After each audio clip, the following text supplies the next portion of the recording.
जी बिस्मिल्लाहिर्रहमानिर्रहीम, अस्सलाम वालेकुम व्यूअर्स। मैं हूं आपका host Mohammad doctor Bilal Shafiq. Viewers, हमारी इलेक्शन ट्रांसमिशन जारी है। डॉक्टर बिलाल शफीक हाजिर खिदमत है अपनी टीम के साथ। हमारे साथ एनालिस्ट बैठे हैं, हमारे पॉलिटिकल रिपोर्टर्स बैठे हैं, सीनियर रिपोर्टर्स बैठे हैं।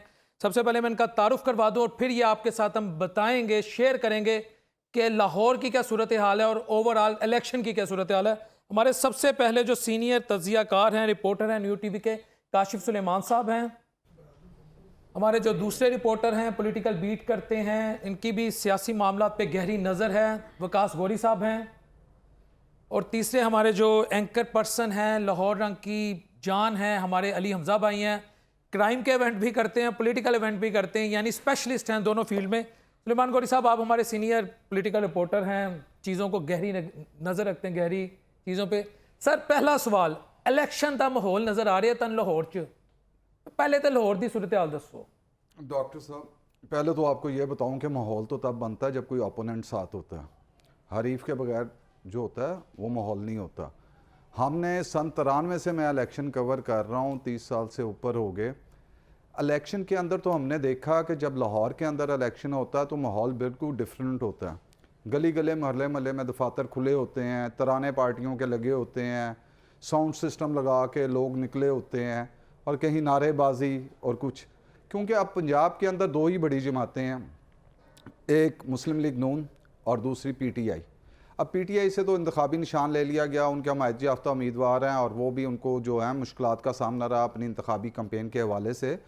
तो इस वजह से वो गहमा गहमी तो नज़र नहीं आती जो आनी चाहिए थी। लेकिन अलबत्ता ये बड़ी अच्छी बात है कि तमाम तर तहफ़्ज़ात के बावजूद जो तरीक़े इंसाफ के आज़ाद उम्मीदवार हैं वो इंतखाबात के अंदर जा रहे हैं। आपको इंतखाबात के अंदर जाना चाहिए, इंतखाबात के अंदर हिस्सा लेना चाहिए। जमहूरी सिस्टम का जो हिस्सा है वो आपको रहना चाहिए। ये सीखता है बंदा वक्त के साथ। अब जिस तरह इन्होंने नेशनल असम्बली से बाहर आ गए, पंजाब असम्बली तोड़ी, KPK की असम्बली तोड़ी और उसके जो नुकसानात हैं उसके असरात वो आप महसूस कर रहे हैं। मैंने कभी पार्लियामेंट लॉजिस में मौलाना फजलुर रहमान का इंटरव्यू किया तो मैंने उनसे पूछा कि बाइकआउट के हवाले से, ये 2008 के अंदर भी बाइकआउट हुआ था जब काजी साहब ने और बानी चेयरमैन ने अपने वो फाड़ दिए थे और इलेक्शन के अंदर नहीं गए थे। तो उनका ये कहना था कि बाइकआउट नहीं करना चाहिए और मेरे अखबार की सुर्खी ये थी कि हमें कायल करने वाले कायल होके गए, क्योंकि मियां मोहम्मद नवाज शरीफ ने फिर इंतखाबात में हिस्सा ले लिया था जबकि उन्होंने भी बाइकआउट का ऐलान किया था। उनका कहना यह था कि माजी में हमने जो है गालबन सन 85 में जो है इंतखाबात का बाइकआउट किया तो JUI नज़रियाती बन गई। तो लोग वो जो खला आप छोड़ते हैं वो किसी ने तो पूरी करना है। जब वो अगली जगह पे आ जाते हैं तो इसका मतलब है कि पिछली दफ़ा आपके मुकाबले अगर आज PTI है वो खला खाली होता है, वहाँ पे कोई और लड़ता है, आप बाइकआउट कर जाते हैं, वो MNA बन जाएगा, फिर उसके रूट्स बन जाएंगे, फिर आपको अपनी जमात के लोगों से भी मुकाबला करना पड़ता है। वकास भाई, माशाल्लाह आपी मरियम जलवा फरोज होती है, नज़र आती हैं, मियाँ साहब नज़र आते हैं, हमजा साहब नज़र आते हैं, शहबाज पाकिस्तान नज़र आते हैं, लाहौर की गलियों में शेर शेर की आवाज़ें आ रही हैं।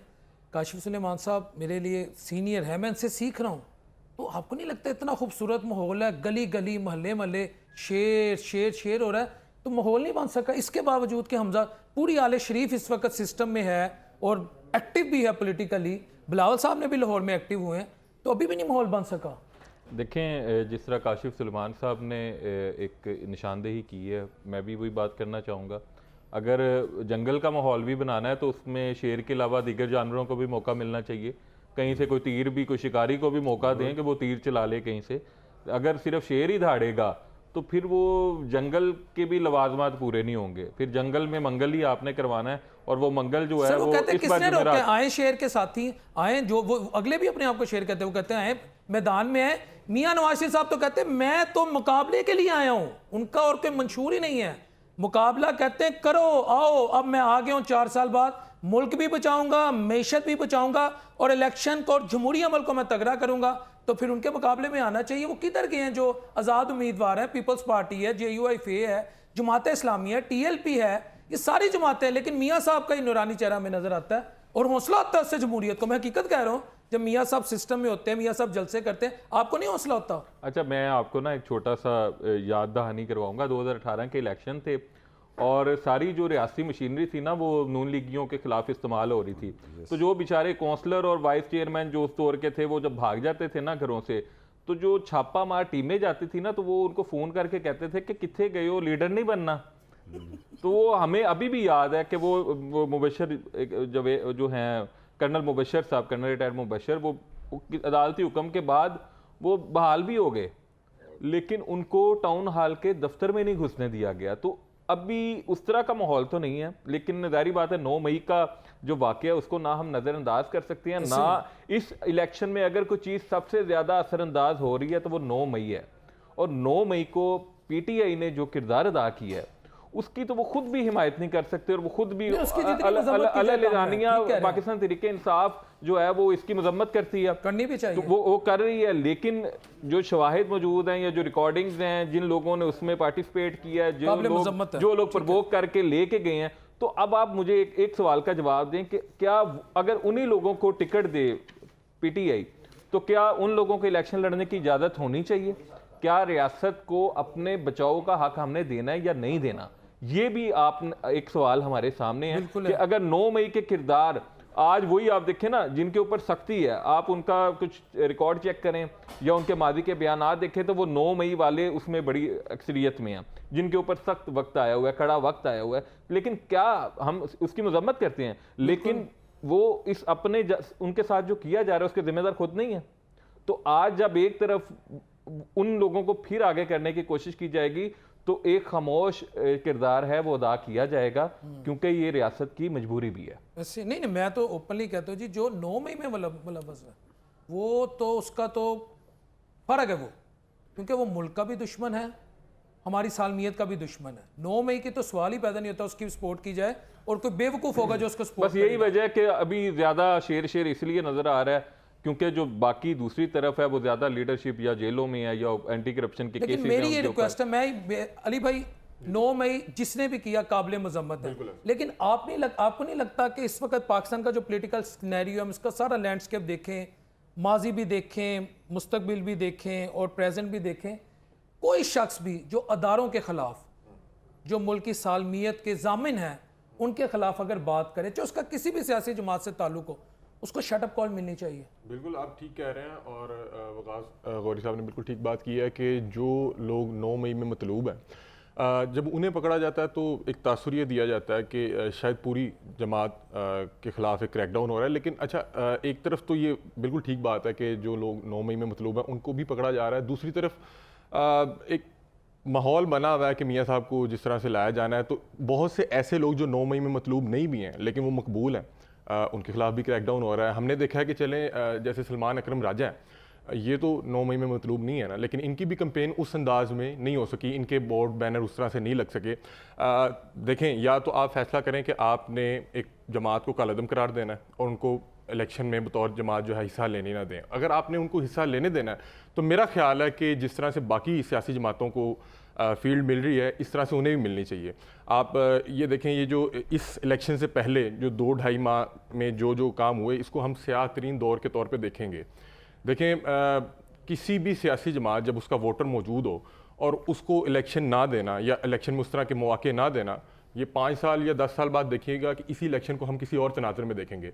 2018 के इलेक्शन के बाद खान साहब ने हुकूमत बना भी ली, लेकिन आज देखें कि आज हम 2018 के इलेक्शन को किस अंदाज में देखते हैं, क्योंकि उस दिन शायद नून लीग को उस तरह से मौके फराहम नहीं किए गए जैसे अभी वकास गौरी साहब बता रहे हैं कि 2018 के इलेक्शन में जो रियासती मशीनरी थी वो मुस्लिम लीग नून के खिलाफ इस्तेमाल की गई, तो आज वही मशीनरी हम पीटीआई के खिलाफ इस्तेमाल कर रहे हैं। तो जो इलेक्शन अब नया मॉडल आ गया, नया मॉडल है और मेरा ख्याल है मशीनरी ज़्यादा शदीद अंदाज में और एक अपडेटेड वर्जन के साथ आया है। तो देखें, 2018 के इलेक्शन का जो हाल हुआ, तो मेरा ख्याल है कि 2024 के इलेक्शन का भी हाल ये 2025 या 26 में हम इसी अंदाज में होता देखेंगे।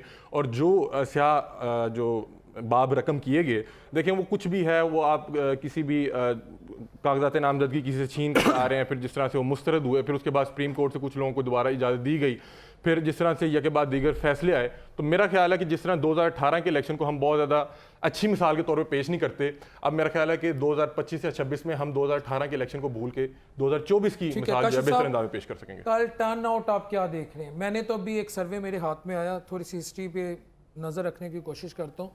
1970 और 1977 में गालबन हमारा 60% या 60 से अबव, यानी 1970 में 63.5% वोटिंग टर्न आउट था, और 1977 में उस पर तो फिर बाद में एक तहरीक भी चल गई थी, जो भुट्टो साहब के दौर में हुआ था 64%, लेकिन जो 1970 का वोटिंग टर्न आउट है और फिर हम 2018 का देखते हैं उसमें 51% वोटिंग टर्न आउट है।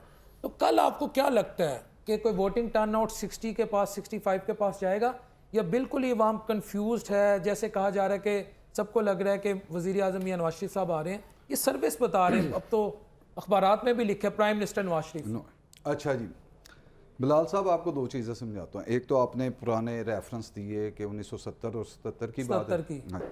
77 का इलेक्शन एक वाहिद इलेक्शन था जो मुतनाज़ रहा और जिसके बाद हुकूमत गई और तहरीक हुआ, ठीक है, वो PNA की तहरीक थी, पाकिस्तान कौमी इत्तेहाद ने चलाई थी। मौलाना मुफ्ती महमूद साहब थे, उधर से प्रोफेसर गफूर साहब थे जो मुआहिदों के लिए जाते थे, उधर से भट्टो साहब बैठते थे, हफीज़ पीर ज़्यादा होते थे, मौलाना कौसर नियाजी होते थे, जिनके दरमियान ये चलता रहा और ये इसको तय नहीं कर सके। बकाया हर इलेक्शन के बाद इल्ज़ामात तो धांधली के लगे। अब आगे वोटर टर्नआउट की बात आपने की, अगर तो वोटर टर्नआउट ज़्यादा होगा तो उसका फ़ायदा तहरीक इंसाफ को हो जाएगा। मियां साहब को क्यों नहीं? मैं बताता पीपल्स हूँ पार्टी को क्यों नहीं? TLP को क्यों नहीं? कितने वोटर हैं अब जिन्होंने हक़ राय दही इस्तेमाल करना है? तकरीबन 12.5 करोड़ 80 लाख गालबन 50 लाख से 80 lakh 80 lakh something 12 crore 80 lakh something voters जो हैं ये आपकी आधी आबादी से ज़्यादा हो गए हैं। ठीक है जी। और इसमें ख़वातीन वोटर पहली दफ़ा हुआ है जो ऊपर गई हैं। लास्ट इलेक्शन में वो 11 पॉइंट समथिंग थी, अब 7.7% मर्दों और ख़वातीन के अंदर जो है वो फ़र्क रह गया। बिल्कुल ठीक कह रहे हैं आप मुझे ये बताएं, सारे बैठे हैं, एस्टेब्लिशमेंट की हवा चलती है, क्या एस्टेब्लिशमेंट की हवा के बगैर आप जी सकते हैं? बैठे हैं ना आप सब तजिया सर, मेरा ये मानना है अगर अवाम का जो फैसला आ जाता है ना, अवामी रद्द अमल विद इन कॉन्स्टिट्यूशनल, नहीं मेरा ये मान, आपने कहना जीत सकते हैं, ये सवाल है ना, अगर अवाम अपना कॉन्स्टिट्यूशनल राइट इस्तेमाल करे, नून लीग को दे, PPP को दे, आज़ाद उम्मीदवार को दे, TLP को दे, जिसको भी दे, अगर अवाम का वोटिंग टर्नआउट अच्छा रहा तो अदारे भी इस मुल्क के हैं और बिल्कुल वह एहतराम भी करेंगे जिसके हक में आया। अगर अच्छा रहा तो मेरा ख्याल है चीजें बदल सकती हैं। आप हिस्ट्री की बात करें, मैं आपको हिस्ट्री से मिसाल देता हूँ। माजी के अंदर ये हो चुका है। बेनज़ीर भुट्टो साहिब जब IJI बनी, हाँ जी, इस्लामी जमहूरी इत्तेहाद 9 तारे बने थे उस जमाने के अंदर। जब है मुतरमा 1998 का इलेक्शन हुआ और मुस्तफा जतोई उसके पहले जो थे सदर थे, तो मुतरमा जीत गई थी। ठीक है जी, और बहुत फर्क था। 90 से कुछ ऊपर सीटें जो थी वो पीपल्स पार्टी की 52-53 सीटें जो थी, ठीक है जी, इन्होंने सीटें हासिल की थी। इसका मतलब है कि तुम आप 19-20 18-20 कर सकते हैं। जब बहुत ज्यादा फर्क गैप हो जाता है तो हाँ, तो इसको नहीं आप कर सकते। विकास भाई, आप कैसे देखते हैं वोटिंग टर्नआउट? मायूस एक फैक्टर है कि बहुत ही कम आएगा क्योंकि अवाम मायूस है, जो मैं समझता नहीं होना चाहिए। लोग हमारे, सिस्टम हमारा है, सबकी राय का एहतरामिया किया जाता है। आप क्या समझते हैं कल वोटिंग टर्नआउट क्या रहेगा? देखें, तहरीक इंसाफ की जो माजी में बयानात थे, रेड लाइन आपने भी सुनी, हमने भी सुनी, अबूर होते भी देखी, फिर रेड और पिंक मिक्स भी हो गई, ठीक है, लेकिन वो कुछ हुआ नहीं। अब वो कुछ अरसे से ना कुछ समझदारी वाली बातें करना शुरू हो गए हैं कि जो अदालतों में फैसले भी हुए हैं, सज़ाएँ भी सुनाई गई हैं, तो अब जो है उन्होंने कहा जी कि जो हमारे वोटर्स हैं वो 8 फरवरी को गुस्सा निकालें। अल्लाह करे कि वो जो हैं क़यादत वो भी इस पे अमल दरामद कर सके। हमारी तो दुआ है कि एक जमहूरी रिवायत ज़िंदा रहनी चाहिए और उनके जो वोटर्स हैं वो भी इस चीज़ को, इस पैगाम को सीरियस समझे। देखें, नक दे कोके पे आप इलेक्शन नहीं जीत सकते। कैदी नंबर 804 के गाने लगा के आप वो यूट्यूबर को तो किसी को पैसे कमा के दे सकते हैं, लेकिन सिर्फ आप इनकी कैंपेन भी आप देखें कि यूट्यूब पे ज़्यादा चल रही है, ठीक है। और दूसरा जो ये एक छोटे सी मैं आपको एक और बात कहना चाहूँगा कि लेवल प्लेइंग फील्ड की बात बड़ी डिस्कस हो रही है, आप भी करते हैं, सारी करते हैं, हम भी करते हैं।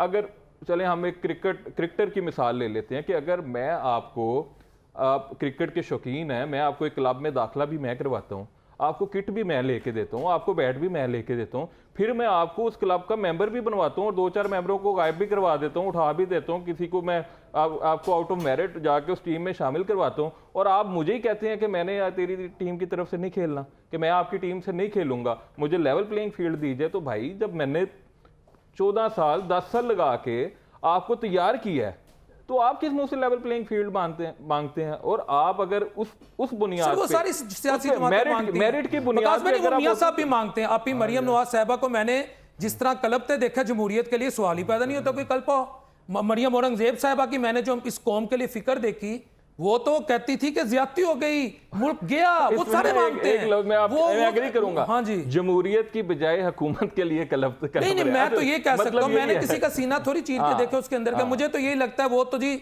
उन्हें नींद ना आए अगर हम लोग रात भूखे सो जाए। मैं सारी सियासी जमातों की बात करूं। नहीं, बिल्कुल जी जी, आमिर भाई, अली भाई, कैसे देख रहे हैं वोटिंग टर्नआउट? ये बड़ा क्रूशियल क्वेश्चन है इस वक्त। सर देखें, पाकिस्तान तहरीक इंसाफ के जो सोशल मीडिया टीम है वो तो ये बहुत ज़्यादा दावे कर रही है कि वो अपने वोटर को सिंबल छिन जाने के बाद ये मैसेज कन्वे करने में कामयाब हो गए हैं कि उनका यहाँ से कौन सा उम्मीदवार है जो पाकिस्तान तहरीक इंसाफ का हमायत याफ्ता है और उसका निशान क्या है। लेकिन मेरा ख्याल है कि देखें, पाकिस्तान में हर शख्स के हाथ में मोबाइल भी नहीं है, पाकिस्तान में हर शख्स जो है सोशल मीडिया यूज़ भी नहीं करता। ये इलेक्शन सिर्फ उन लोगों का नहीं है जो टेक्नोलॉजी के साथ जो है बहुत ज़्यादा अवेयर हैं, ये इलेक्शन उन लोगों का भी है। मतलब कि अगर आपके घर में कोई आपके दादा या आपके कोई वालिद साहब हैं, हो सकता है मोबाइल यूज़ ना करते हों। मुझसे बहुत मेरे वालिद साहब एंड्रॉइड सिस्टम नहीं यूज़ करते। हाँ, नहीं करते ना। अब बहुत से लोग करते हैं, आईफोन करते हैं। नहीं, सिंपल। मैं हमजा भाई की उसको बात को, सादा दरवेश आदमी है, मैं हमजा की बात को नहीं चैलेंज नहीं करता, लेकिन मैं एक बात अर्ज करूंगा ये इनकी इजाजत से कि अगर आप अभी मेरे साथ चलें तो अगर किसी बंदे के पास बाइक है नहीं है, उसके पास एंड्रॉइड फोन है, वो रेडी वाला जो दुकान पे छापड़ी वाला हर फोन, सर बड़ी अवेयरनेस आ गई है, उसका शौक भी अवेयरनेस आ गई है, अनफॉर्चुनेटली अवेयरनेस आ चुकी है। टॉपिक ड्रैग ना हो जाए, एक कल्चरल इंपीरियलिज्म टर्म है। बदकिस्मती से जो सकाफती अलगार है ना, कुछ लोगों को ये नहीं पता आटा कहाँ गया, महंगाई कहाँ गई, IMF के पास कौन गया। UNDP की रिपोर्ट के मुताबिक $17 बिलियन अशरफिया अपने अल्लाह तल्लों के लिए खर्च करती है। वो टिकटॉक पे कुछ खास चीजें देखते हैं, बदकिस्मती से कौन का एक तबका उधर लगा। मैं वकास गौरी साहब बिल्कुल ठीक कह रहे हैं कि लोगों के पास बाइक नहीं है लेकिन मोबाइल है, लेकिन बहुत से लोगों को मोबाइल यूज करना नहीं आता। वो सिर्फ टिकटॉक देखते हैं, For You पे जो एल्गोरिथम में समझ आ रहा है वो देख रहे हैं। मतलब कि फर्ज करें अगर कोई वोटर है वो NA 128 का है या 130 का है, वो अपनी मर्जी से NA 128 या 30 की डिटेल उस तरह से नहीं निकाल सकता। मैं आपसे बात कर रहा हूँ कि जब आप प्रोग्राम्स करने जाते हैं तो बहुत से लोग आपसे आगे पूछते हैं कि यार इधर पाकिस्तान तहरीक इंसाफ का कौन सा उम्मीदवार खड़ा हुआ है या उसका यहाँ पे निशान क्या है। तो बहरहाल मुझे लगता है कि ये बड़ा एक मुश्किल काम था और उस वक्त जबकि आप सिर्फ सोशल मीडिया पे कंपेन कर रहे हैं, आप उस तरह से बाज़ारों में नज़र नहीं आ रहे, बाज़ारों में आके ना आप जलसा कर रहे हैं, ना आप रैली कर रहे हैं, इजाज़त भी नहीं है। तो मेरा ख्याल है कि जो मैसेज कन्वे होना था ये कोशिश तो कर रहे थे, लेकिन मुझे लगता है कि उसमें बहुत ज़्यादा मतलब हो सकता है कि 60-70% आवाम तक या अपने वोटर तक ये मैसेज कन्वे कर भी सके हों, लेकिन कहीं ना कहीं इन्हें इसका नुकसान ज़रूर होगा। उसके बाद जो ये यके बाद दीगर फैसले आए हैं, देखें हर शख्स की जो एफिलिएशन होती है वो डिफरेंट होती है और वो हर शख्स जो होता है सिस्टम को और तरह से देख रहा होता है। बहुत से लोग को ये चीज़ इश्तियाल दिलवाएगी कि यार इन्होंने यके बाद दीगर जो है हमारे कायद के मुतालिक ये इस तरह के फैसले आए हैं, अब तो हमने जाके वोट का हक इस्तेमाल करते हुए हमने अपनी राय का इजहार करना है और जो भी उन्हें बेहतर लग रहा है उसको मुंतखब करना है। बहुत से लोग वहाँ पे डीमोटिवेट भी होते हैं, उन्हें ये लग रहा है देखें कि खान साहब का भी कुछ अर्सा फ्यूचर नहीं है। और जिस तरह से आप देखें कि अभी वो लोधरा में जो नहीं, एक बात कथा कलामी की, ऐसी सोच कन्वेंशनल पॉलिटिकल पार्टीज के साथ जिनके वेस्टेड इंटरेस्ट होते हैं ना, मैं नाम नहीं लूंगा उन पार्टीज का, उनके वर्कर की है।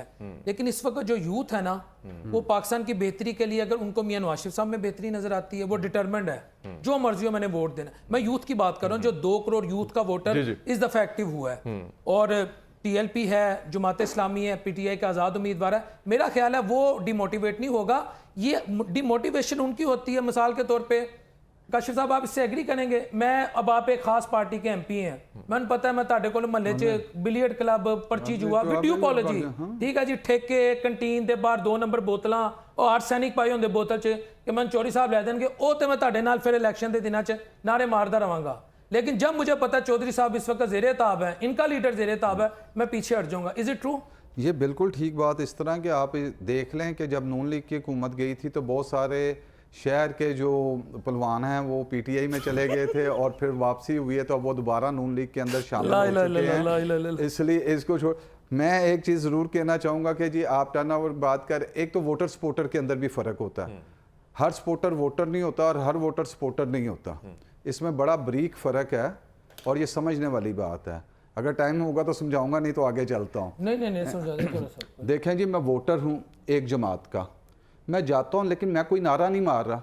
अगर मैं PTI को तो मैं कहीं नारा नहीं मारता, कोई स्टिकर कोई झंडा मेरे घर पे, इसका मतलब मैं सपोर्टर तो नहीं हूँ, वोटर हूँ। जाऊँगा चुप करके खामोश।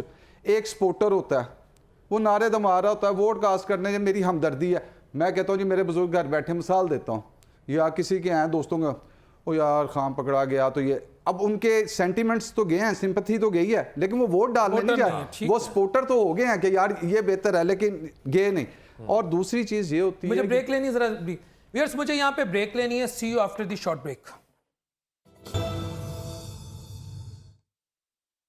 जी viewers, welcome back after the break. Kashif भाई, मेरा आपसे क्वेश्चन है। पाकिस्तान एक फेडरल स्टेट है, फेडरेशन है, मुख्तलिफ इकाइयाँ हैं, और अनफॉर्चुनेटली काफ़ी अरसे से मुख्तलिफ सूबों के जो लोग हैं वो ये क्लेम करते हैं कि हमारे साथ ज़्यादतियाँ हो। ठीक ठीक है, अब एक ऐसे क्रूशल टाइम में यही कहा जाता है कि जी मियां नवाज शरीफ साहब बहुत मकबूल लीडर हैं, मुझे उनकी मकबूलियत पे शक नहीं है, हो सकता है मेरी सोच से ज़्यादा मकबूल हो, और वो वज़ीर आज़म आ रहे हैं, उनकी अतात तारर साहब तो कुछ बड़ा दावे भी करते साड़ी हैं, गाल चल हो गई है। लेकिन मेरा एक छोटा सा सवाल है जो मैं पॉलिटिकल साइंस का स्टूडेंट होने के नाते कर रहा हूँ कि मियाँ साहब ने पंजाब में गिनती के जलसे किए हैं, कितने कामयाब रहे कितने नहीं रहे वो डिबेटेबल है। सिंध में एक जलसा नहीं कर सके, बलोचिस्तान में गए हैं कुछ इत्तेहादियों के साथ, हेलो हाई हुई, hello hello testing, Roger Roger, बात खत्म। ठीक है, मैं बात कर रहा हूँ। अब आ गए केपी में आपके सामने एक खास बेल्ट में उन्होंने 2 या 3, मरी में कर लिए, मरी तो पंजाब का हिस्सा, यानी 2-3 जलसे वहाँ किए। तो कैसे वो ये क्लेम कर सकते हैं कि मैं सबसे मकबूल लीडर हूँ? और same is the case with Bilawal Bhutto Zardari, उन्होंने लाहौर में किया है, सिंध में वो मौजूद है, केपी में उनकी नई प्रेजेंस नहीं, बलोचिस्तान में नहीं रही। तो आपको नहीं लगता कि इस वक्त मुल्क को एक ऐसा लीडर चाहिए जो फेडरेशन को रिप्रेजेंट करे, या एक ऐसा लीडर जो सिर्फ चंद सूबों में या अपने सूबे में, और अपने सूबे में भी वो कितना मकबूल है सर्वे बता रहे हैं, वो वजारत उस्मा क्लेम करे, अच्छा, कोई भी हो। पहला सवाल तो किया मियां नवाज शरीफ के हवाले से कि वो नहीं गए। मियां नवाज शरीफ या मुस्लिम लीग नून की जो असल में बेल्ट है वो तो सेंट्रल पंजाब है, साउथ पंजाब से भी कोई इतनी सीटें नहीं थी, लेकिन अब वहाँ पे भी काम हो रहा है, और जिस तरह आईपीपी के साथ भी हुआ है, और लोधरा के अंदर तो खैर उनका अपना कैंडिडेट सदीक बलोच खड़ा है, और मुल्तान के अंदर जो है उनके साथ आईपीपी के साथ इत्तेहाद के जो आप बात कर रहे हैं वो अपनी विकेट के ऊपर ही खेले हैं पंजाब के अंदर। लेकिन जहाँ तक आपने बिलावल का कहा, बिलावल में ये चेंज आई है कि उसमें मुहतरमा नज़र आई। मुहतरमा को भी चारों सूबों की जंजीर इसलिए कहते थे कि वो एक फेडरेशन चारों सूबों की सिंबल थी। ठीक है, बिलावल हर जगह गए हैं बानिस्बत दीगर लीडरों के, वो केपीके में भी गए हैं, खुदा बलोचिस्तान भी गए हैं, उन्होंने वहाँ जलसे किए हैं। लेकिन सर नहीं सर, उस तरह नहीं किए जिस तरह करने चाहिए। उस तरह तभी होते हैं जब हरीफ जमातें भी उस तरह के जलसे कर रही हों। मैं एक ही जगह जाके खुद ही तो नहीं ना नाची जाऊंगा, मेरे मुकाबले में आप भी कोई जलसा करेंगे तो मैं अगला जलसा करूंगा ना। मैं गया हूँ और वो उसने 4 जलसे वहाँ पे किए हैं, ऐसी बात नहीं। दूसरी चीज़ ये है कि अलबत्ता इसके अंदर ज़रूर बात है कि जो लोग बयान देते हैं ये वैसे ही हैं जिस तरह बिलावल ने भी जाके जलसों में कहा कि मैं सियासी कैदी जो हैं वो आके रिहा कर दूंगा। ये सियासी कैदियों का मतलब बेसिकली तो इमरान खान की तरफ किया है कि आऊँगा तो सियासी, जबकि यहाँ आप लिखें कि वो वापस भी आ जाएं तो रिहा तो वो क्या कोई और भी आके नहीं कर सकता। यानी रियासत के मैटर हैं, अदालतों से सजाएं हैं, ये किस तरह आगे रहा। दूसरा वो कहते हैं 300 यूनिट फ्री कर दूंगा, ये भी कहीं नहीं हो सकता। आप IMF के साथ मुआहदे के अंदर हैं, आप यूनिट सब्सिडी किसी चीज़ पे अब नहीं दे सकते आके। और तीसरी चीज़ ये है कि ये बयानात होते हैं, इंतखाबी दावे होते हैं, नारे होते हैं, और अवाम को तो यही मिले हैं आज तक। बस ठीक है। लेकिन एक चीज़, जी जी प्लीज़, इलेक्शन जो है ये 50% होता है, ये आपके इलेक्शन कैंपेन, असल इलेक्शन 50% जो होता है ना टोटल, वो इलेक्शन वाले डे होता है। आप नेट प्रैक्टिस जितनी मर्जी अच्छी करें, रोज़ छक्के मारें, फाइनल मैच में जाके लेट जाएं तो ख़त्म हो जाता है। तो मैच असल में कल है, और अब ये देखना है कि PTI अपने वोटरों को। यहाँ एक सवाल मैं आपसे कर लूँ, आप एक सब्जी फरोश को कह दो जा यार तू कजाफी स्टेडियम चढ़ जा, तो उत्थे जाके छक नहीं, उससे नहीं लगेगा। नेट प्रैक्टिस जरूरी है, नेट प्रैक्टिस, स्टेमिना, हर चीज ये ज्यादा मैटर करती है।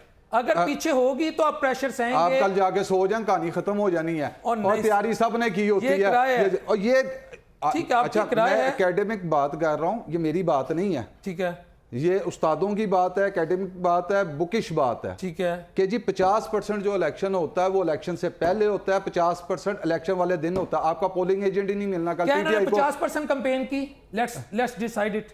हाँ, कर दी वो इतनी होती, आपको बात समझ नहीं आ रही। जब मैंने कहा और बेटा मेरी बात नहीं, चल जलसे नहीं, जलसा किसी के मुकाबले में होता है। जब कोई आके या मीनारे पाकिस्तान करता है, आप उसके मुकाबले में उससे कम सही लेकिन एक बड़ा शो लगाते। आप अकेले ही भाग रहे हैं, मैं कोई यार आपने आवाम को देखना है कि किसी का तो देख लिया, उन्होंने अपना पैगाम पहुंचाया।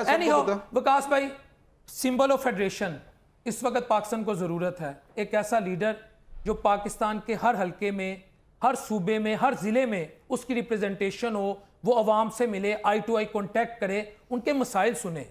कौन सा ऐसा लीडर लगता है? इलेक्शन कैंपेन जैसी हुई है, मेरी एक अपनी राय है, काशिफ साहब की अपनी राय है, आप क्या कहेंगे? देखिए, मैं ज़ाती तौर पे अगर आपको बताऊं तो इस वक्त तो ऐसा लीडर कौन है वो तो उसके बारे में एक लंबी डिबेट करना पड़ेगी कि किस में क्या क्या खसूसियत पाई जाती हैं, लेकिन जो आगे डोमिनेट अभी कर हमारे रहे साथ हैं। एक गेस्ट हैं लाइन पे, उन्होंने ज्वाइन किया, टेलीफोन लाइन पे ज्वाइन किया, मैं आपकी राय लेता हूँ। जी व्यूअर्स, इस वक्त हमारे साथ पाकिस्तान पीपल्स पार्टी के रहनुमा शाहीन सफदर साहब मौजूद हैं, उनसे हम ओपिनियन लेंगे मुल्क की सूरत हाल, बिलखसूस कल इलेक्शन होने जा रहे हैं, पीपल्स पार्टी की कितनी तैयारी। शाहीन साहब, आपको मेरी आवाज़ आ रही है? अस्सलाम वालेकुम। वालेकुम सलाम भाईजान, मुझे आपकी आवाज़ आ रही है। शाहीन भाई कैसे हैं? ठीक हैं, खैरियत से हैं? आपके टाइम का बहुत बहुत शुक्रिया। शाहीन साहब, सवाल मेरा यही है, जो यहाँ में एक डिबेट हो रही थी, मोहतरमा बेनज़ीर भुट्टो को कहा जाता था कि चारों सूबों की जंजीर बेनज़ीर बेनज़ीर, हमने किताबों में भी पढ़ा। इस वक्त क्या आपको लगता है कि बिलावल भुट्टो जरदारी, पाकिस्तान जैसा मुल्क है जहाँ फेडरेशन के मसाइल हैं, फेडरल जो इकाइयाँ हैं, आपको पता है सिंध के, बलोचिस्तान के, KP के, जो भी वहाँ पर डेप्रीविएशन है, सेंस ऑफ डेप्रीविएशन प्रिवेल करती हैं, क्या बिलावल भुट्टो जरदारी ने वैसे कंपेन की है तमाम सूबों में? और वो ये क्लेम भी करते हैं कि अगर उनकी हुकूमत आएगी तो वो सूबों को मज़ीद हुकूक देंगे, जो करनी चाहिए थी, या अनसर्टेनिटी की वजह से इलेक्शन होते हैं, नहीं होते, होंगे नहीं होंगे, इसमें ये मामला डिले हो गया? जी, इसमें सबसे पहले तो मैं आपका शुक्रिया अदा करता हूँ, आपने मुझे बुलाया। सेकंड, आपने बात की सिंबल ऑफ फेडरेशन की। इस वक्त अगर आप देखें कि सिंबल ऑफ फेडरेशन जो है, सिवाय बिलावल भुट्टो जरदारी या पाकिस्तान पीपल्स पार्टी के आपको बिल्कुल चिराग लेके ढूंढने से भी नहीं मिलेगा। आप देखें, बलोचिस्तान में जिस तरीके से हमने कैंपेन की है, सिंध में जिस तरीके से की है, KPK में की है, पंजाब के मुख्तलिफ जिलों में की है, स्पेशली इन सेंट्रल पंजाब जिस तरीके से हमने अपनी कैंपेन की है, पूरे कराची से लेके खैबर तक मुल्क के कोने कोने में हर जगह पे हमने पब्लिक में गए हैं, अवाम में गए हैं, अवाम से आके बात की है, उनके इश्यूज को एड्रेस किया है, अपना मंशूर हमने उनके सामने रखा है, फिर हमने बात की है सबसे पहले लोगों की, फिर हमने अपने लिए कुछ मांगा है उनसे। तो इससे बढ़ के आपको ये सवाल जो है, मेरे ख्याल में आपको करने की जरूरत ही नहीं, आपको बल्कि ये लोगों को बताना चाहिए कि इस वक्त जो सिंबल ऑफ फेडरेशन है सिर्फ बिलावल भुट्टो जरदारी साहब हैं और पाकिस्तान पीपल्स पार्टी ही है जो कि अवाम के मसाइल की बात कर रही है। हम तो लोगों में जा रहे हैं, अवाम में जा रहे हैं, अवाम में जाके हम उनके मसाइल की बात कर रहे हैं, हम उन्हें फेस कर रहे हैं। और बाकी जो हमारे मुखालफिन हैं उनके इश्यूज ये नहीं है, वो किसी ना किसी दूसरे को कोई ब्लेम कर रहे हैं, कोई दूसरे को ब्लेम कर रहे हैं, और उनकी सर आपके मुखालफिन कौन है? आपके मुखालफिन कौन है? इस वक्त तो बिलावल साहब की तोपों का रुख मियां साहब की तरफ है, लेकिन क्या आपका इलेक्शन के बाद उनके साथ अलायंस नहीं होने जा रहा? जो कि ऑब्वियसली जो हमारे हरीफ हैं, ऑब्वियसली जो हमारे हरीफ हैं उसमें पाकिस्तान मुस्लिम लीग नवाज भी है, उसमें पाकिस्तान तरीके इंसाफ भी है, और लोग भी हैं जो इलेक्शन लड़ रहे हैं। तरीके इंसाफ तो अब नहीं है ना, वो तो खत्म हो गए, उनके तो आजाद उम्मीदवार है। बिलावल साहब का तो रुख मियां साहब की तरफ है ना ज्यादा। जैसी तैसी भी है, चलें उसे छोड़ते हैं, हम मुस्लिम लीग नवाज की आप बात कर लें। हम तो सिर्फ और सिर्फ फ्रॉम दूसरा टॉप टू बॉटम हम तो अवाम के अंदर जा रहे हैं और अवाम के सामने अपने आप को रिप्रेजेंट कर रहे हैं कि यार आप जो है मेरिट की बुनियाद पे वोट दें, मसाइल को एड्रेस करें। शाहीन भाई, प्री इलेक्शन हरीफ, पोस्ट इलेक्शन हलीफ, इज इट ट्रू? मेरी ओपिनियन है कि मैं आज आपको ऑन रिकॉर्ड कह रहा हूं, प्री इलेक्शन हरीफ पोस्ट इलेक्शन हलीफ बनने जा रहे हैं, ऐसा होगा? हेलो, आवाज आ रही शाहीन साहब आपको मेरी? मैं आपकी आवाज सुन नहीं पाया, दोबारा बताएं। मैं कह रहा हूं इस वक्त वो आपके हरीफ हैं इलेक्शन से पहले, लेकिन पोस्ट इलेक्शन मुझे हलीफ नजर आ रहे हैं मियां नवाज शरीफ साहब। मुझे ऐसे लग रहा है कि फिर ये बिलावल भुट्टो जरदारी, मरियम आपी, मियां नवाज शरीफ साहब, आसिफ अली जरदारी, ये मुल्क में जमहूरियत की मजबूती के लिए, आम आदमी को रिलीफ देने के लिए, मेरी बिजली को सस्ता करने के लिए, आपके मामला हल करने के लिए ये इकट्ठे हो जाएंगे। मुझे ऐसा लगता है, आप एग्री करते हैं? मुल्क की सर पहली बात तो ये है कि सर जमहूरियत तो बचानी है ना, ये भी तो देखें। भाईजान जमहूरियत बिल्कुल बचानी है, लेकिन अभी हमारे चेयरमैन साहब ने जो बात की है कि हम अवाम पे गए हैं और जो अवाम की नब्ज के मुताबिक फैसले होंगे वो हम करेंगे। हम बिल्कुल पाकिस्तान मुस्लिम लीग नवाज के साथ इत्तेहाद नहीं किसी भी हवाले से करने जा रहे हैं, ना हमारा मुस्तकबिल में इरादा है। और इस बारे में हमारे चेयरमैन साहब ने बड़ा क्लियरली। सर अगर मैं कह दूं आपका इत्तेहाद होगा उनके साथ मुस्तकबिल में, मैं हत्ता कि मैं तो आपसे सीख रहा हूं, लेकिन पता नहीं मुझे ऐसा क्यों महसूस होता है कि आपका उनका इत्तेहाद होगा हम मुझे रिलीफ देने के लिए, आम आदमी को। सर आम आदमी को रिलीफ देने के लिए हमारे पास प्रॉपर एक मंशूर है, प्रॉपर एक फार्मूला है, हम अपनी तैयारी के साथ बैठे हुए हैं। ठीक है, हमें सर 170 प्लस मैजिक नंबर भी तो चाहिए ना, 170 प्लस, तो क्या आप लोग ले लेंगे उनके बगैर? सर उनके बगैर नहीं ले लेंगे। अच्छा मेरा आपसे ये सवाल है, आप मुझे ये बताएं, अगर ये जो आजाद लोग इतने सारे खड़े हुए हैं, ये कोई 50-60 सीटें ले लेते हैं, मुस्लिम लीग नवाज लेती है, हम 70-80 लेते हैं, क्या फिर वो जो पीटीआई के आजाद लोग हैं उनके साथ नून लीग से हो? नहीं नहीं, मैं ये नहीं कह रहा, मैं तो ये कह रहा हूं कि पीपल्स पार्टी का और नून लीग का जो इत्तेहाद है, मुझे लगता है कि ये हमारी बेहतरी के लिए, जिस तरह पाकिस्तान को बैंकरप्ट होने से बचाने के लिए किया गया था। आजाद लोगों को साथ मिला के हुकूमत बनाएंगे। ठीक भाई, है, हम आजाद लोगों को साथ मिला के हुकूमत बनाएंगे। आजाद आप साथ में ला लेंगे, हुकूमत बन जाएगी। चलें, ये आपकी राय है। अच्छा सर, बिलावल भुट्टो जरदारी लाहौर के NA 127 से इलेक्शन कॉन्टेस्ट कर रहे हैं, क्या लगता है आपको? अता तारर साहब भी हैं जिनके साथ मुझे बार बार मैं इसलिए कह रहा हूं क्योंकि मुझे साफ नजर आ रहा है, जिस तरह मुझे पता है मेरा नाम मोहम्मद बिलाल शफीक है, मुझे पता है कि इलेक्शन के बाद इन दो सियासी जमातों का अलायंस है जिनके साथ आपके मुस्तकबिल के इत्तेहादी अता तारर साहब भी लड़ रहे हैं, कि क्या आपकी वहां पे पोजीशन है? सर आप जबरदस्ती हमारा अलायंस ना कराएं। सर यूनिटी चाहिए इस वक्त मुल्क को। ये मुझे आवाज आनी है ना कि हमने मुल्क बचाना है, हमने बहुत कुछ हो गया और वाकई मुल्क बचना चाहिए, बड़े हालात खराब हो गए, गरीब मर गया, मुल्क मजीद, और शहबाज साहब की उंगली है, मुझे I love to see him like this, उन्होंने कहना है मुल्क को इस हालत में देख नहीं सकते, तो मुल्क को आगे लेके चलना है, शरपसंद नासर से बचना है। जब पहले ताद किया है हमने अवाम की खातिर, तब हमारे पास ऑप्शंस नहीं थे, इस दफा हमारे पास ऑप्शंस हैं। तो 127 में क्या देख रहे हैं बिलावल भुट्टो जरदारी साहब को? 100% बिलावल साहब इलेक्शन जीत चुके हैं, कल तो बस रस्मी ऐलान होना है जी। अच्छा, इलेक्शन जीत चुके हैं। अता तारर साहब और सर ज़हीर खोखर साहब भी हैं, अवाम में जाके अपने आप को प्रेजेंट ही नहीं कर पाए। आप देखें अवाम के अंदर उनके मतलब नफरत कितनी है, कितने मसाइल हैं, वो लोगों में नहीं जा रहे, अवाम में नहीं जा रहे, वो किसी और तरफ देख रहे हैं एक अरसे से। सर नफरत मैं तो नहीं कह सकता, लेकिन अवाम जो थोड़ी मायूस हुई है वो पीडीएम के स्ट्रक्चर से हुई है, और पीडीएम का हिस्सा तो आप भी थे, वो क्या आप उसमें नहीं थे, लेकिन हुकूमत में आप थे, पीडीएम में बाकायदा आप नहीं थे। सर पीडीएम की गवर्नमेंट का जो हम हिस्सा थे, जो हमारे पास वजारतें थी, उनका साथ देने को लिए हम तैयार हैं, हमारा एहतसाब कर ले उससे। अब जो चीजें इनके पास थी, जो मामला इनके पास थे, उनका साथ तो इन्होंने देना। सर लेकिन उस वक्त बिलावल साहब ये तो कह सकते थे ना कि मियां साहब डॉलर कहां से कहां जा रहा है, पेट्रोल कहां से कहां जा रहा है, बिजली 18 से कहां जा रही है, आटा किधर जा रहा है। उस वक्त वो ये कहते रहे हमने मुल्क डिफॉल्टर होने से बचाया। शहीन भाई, मैं गरीब आदमी, मैं इसलिए पूछ रहा हूं आपसे सवाल, आम आदमी हूं मैं।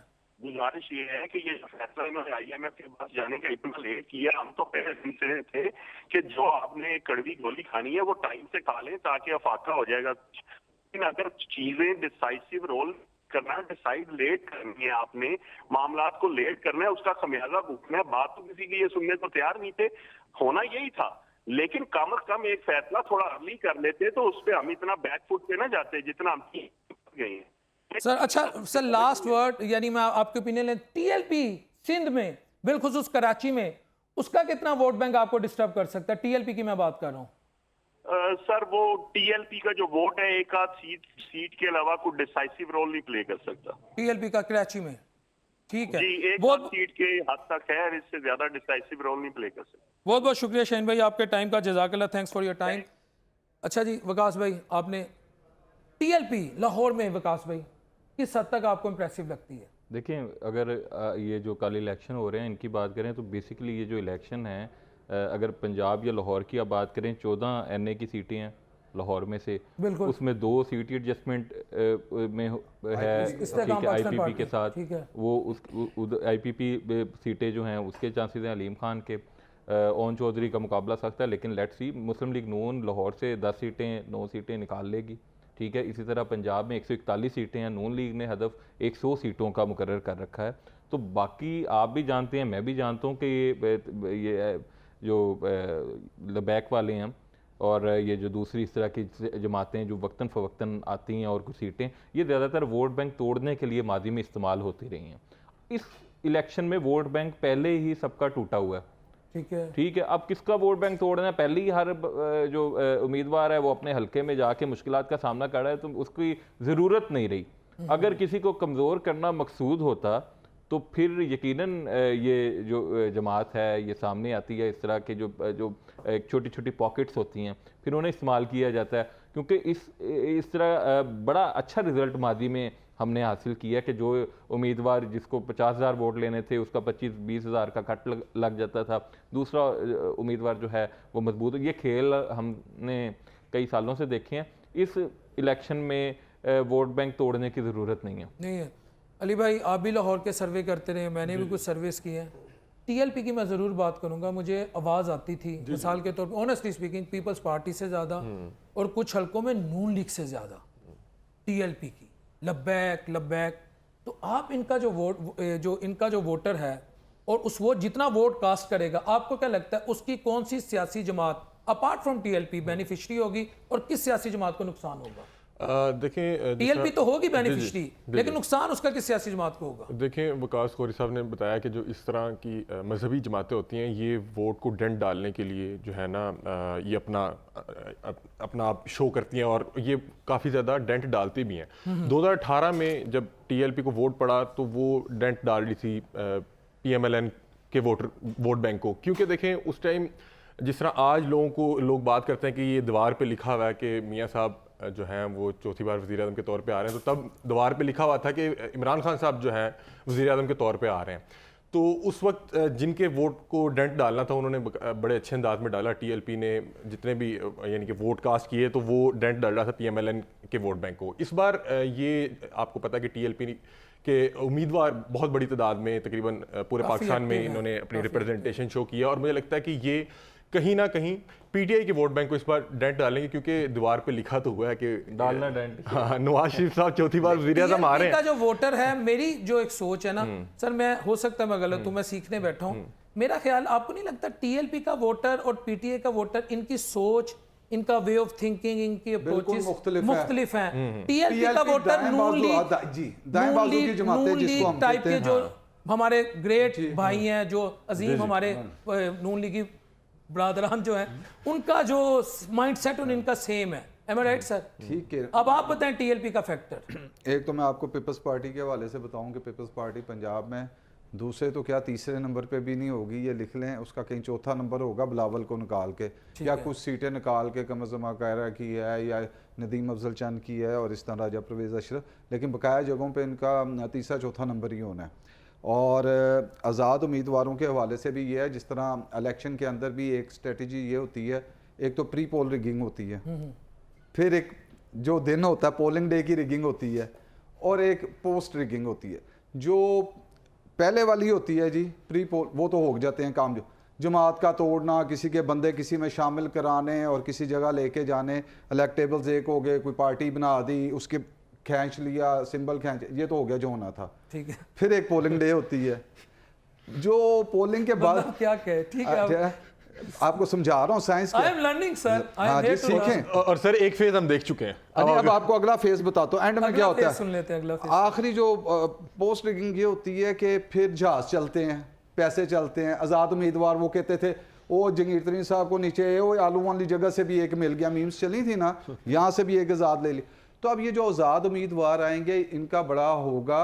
और मैं आपको आज ये पीटीआई के हवाले से एक और बात कहता हूँ जी, ये सन 96 में बनी, मैं तब से उसको कर रहा हूँ, ठीक है जी, मेरी ज़ाती राय है, ये कोई इन्फॉर्मेशन नहीं है, लेकिन मैं ये समझता हूँ कि पीटीआई के लोग अभी तक जितने लॉयल नज़र आ रहे हैं ना, जो खड़े हैं वो टिकट के लिए खड़े थे, जो सूबते बर्दाश्त कर रहे हैं और खड़े हैं कि शायद मैं एमएनए बन जाऊँगा, एमपीए बन जाऊँगा, पीटीआई की सपोर्ट वोटर, यही हमदर्दी का और वो निकलेगा। ये ना निकला और इसी तरह की मुश्किलात रही, तो इसमें से वैसे बहुत सारे भाग जाएंगे। और अगर खान साहब के होते, मैंने पहले भी कहा था कि जब सेनेट के इलेक्शन हुए थे या केपीके के अंदर जब हुआ था, जिनको शो काज नोटिस भी 20 बंदों को 22 बंदों को किए गए थे, अगर बानी चेयरमैन के होते लोग नहीं खड़े हो रहे थे पैसे लेने से, तो क्या अब नहीं जाएंगे? कोई प्रेशर में चला जाएगा, कोई पैसे में चला जाएगा। अब तो फ्लोर क्रॉसिंग भी इनके ऊपर नहीं लगनी कि ये छोड़ के चले गए हैं, ये आज़ाद हैसियत में आए हैं। तो ये अभी बहुत सारे मराहल जो इश्क है ना, वो अभी तय करने हैं। Have to be seen, have to be seen. Viewers, informative बात, मुझे यहाँ पे ब्रेक लेनी है। See you after the short break इंशाल्लाह।